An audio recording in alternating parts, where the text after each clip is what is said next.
बहुत समय पहले की बात है। एक गांव में रामू नाम का एक गरीब किसान रहता था।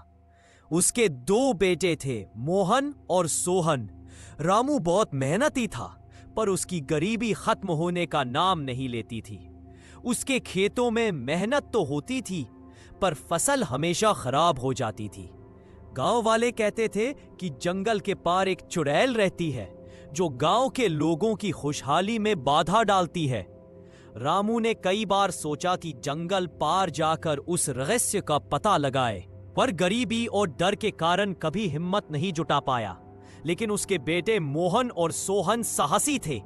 एक दिन उन्होंने अपने पिता से कहा, बाबा, हम उस चुड़ैल से मिलेंगे और अपनी किस्मत बदल कर रहेंगे।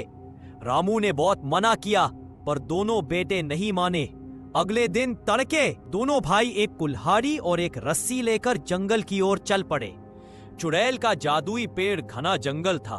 सूरज की किरणें भी पेड़ों के पत्तों से होकर नीचे नहीं पहुंच पाती थीं। चलते चलते दोनों भाई एक अजीब पेड़ के पास पहुंचे। वह पेड़ आधा सूखा और आधा हरा था। जैसे ही मोहन ने उस पेड़ को छुआ, अचानक एक डरावनी आवाज गूंजी, कौन है जो मेरे जादुई पेड़ को छू रहा है? पेड़ के पीछे से एक डरावनी चुड़ैल प्रकट हुई। उसके बिखरे बाल, लाल आंखें और लटकती हुई लंबी जीभ देखकर मोहन और सोहन एक पल के लिए डर गए, पर उन्होंने हिम्मत नहीं खोई। सोहन ने आगे बढ़कर कहा, चुड़ैल माँ, हम किसान के बेटे हैं, हमारी किस्मत खराब है, आपसे मिलने आए हैं। चुड़ैल हंसी, तुम्हारी किस्मत बदल सकती है, पर उसकी कीमत चुकानी पड़ेगी। चुड़ैल की शर्त। चुड़ैल ने कहा, इस जंगल में 3 कठिन परीक्षाएं हैं। जो इन्हें पार कर लेगा, उसकी सारी गरीबी मिटा दूंगी, पर हारने पर उसकी आत्मा मेरी हो जाएगी। मोहन और सोहन ने चुनौती स्वीकार कर ली। चुड़ैल ने अपनी जादुई छड़ी घुमाई और पेड़ के नीचे एक गुफा का दरवाजा खुल गया। गुफा के अंदर उन्हें 3 बड़े बड़े पत्थर मिले, जिन पर पहेलियां लिखी थी। पहली परीक्षा में उन्हें इन पहेलियों का हल ढूंढना था। सोहन पढ़ना लिखना जानता था। उसने पहेलियां पढ़कर मोहन के साथ मिलकर हल निकाला। पहेलियां कठिन थीं, पर भाइयों की सूझबूझ से वह परीक्षा पार हो गई। चुड़ैल ने चिढ़ते हुए कहा, ठीक है, पर अगली परीक्षा में देखती हूं तुम्हारी चालाकी। दूसरी परीक्षा में चुड़ैल ने एक गहरा कुआं दिखाया, जिसके अंदर खतरनाक नागिन थी।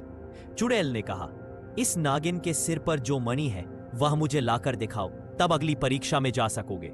मोहन साहसी था। उसने रस्सी बांधी और कुएं में उतर गया।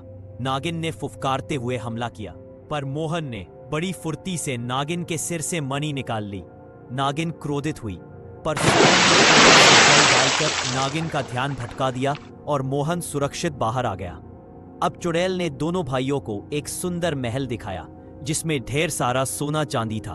उसने कहा, अगर तुम इस धन को छोड़ सको तो तुम्हारी असली परीक्षा पूरी मानी जाएगी। यह परीक्षा सबसे कठिन थी। गरीबी में पले बढ़े मोहन और सोहन के लिए इतना सोना देखकर मुंह फेर लेना आसान नहीं था, पर दोनों भाइयों ने एक दूसरे को देखा और कहा, हम अपने परिश्रम से ही धन कमाएंगे। ये जादुई धन हम। चुड़ैल अवाक रह गई। उसकी आंखों में पहली बार करुणा झलकने लगी। उसने कहा, तुमने लालच पर विजय पाई है। अब मैं तुम्हें आशीर्वाद देती हूं कि तुम्हारे खेतों में सोना उगेगा, पर वह मेहनत से ही मिलेगा। चुड़ैल का रहस्य और गांव की भलाई। चुड़ैल ने उन्हें बताया कि वह कभी एक साध्वी थी, पर लोगों के लालच ने उसे श्रापित कर दिया था। मोहन और सोहन की ईमानदारी ने उसका श्राप तोड़ दिया। वह साध्वी में बदलकर उन्हें आशीर्वाद देकर अदृश्य हो गई। दोनों भाई घर लौटे। अगली ही फसल में रामू के खेतों में सोने जैसी गेहूं की बालियां लहराई। गांव वाले चकित रह गए।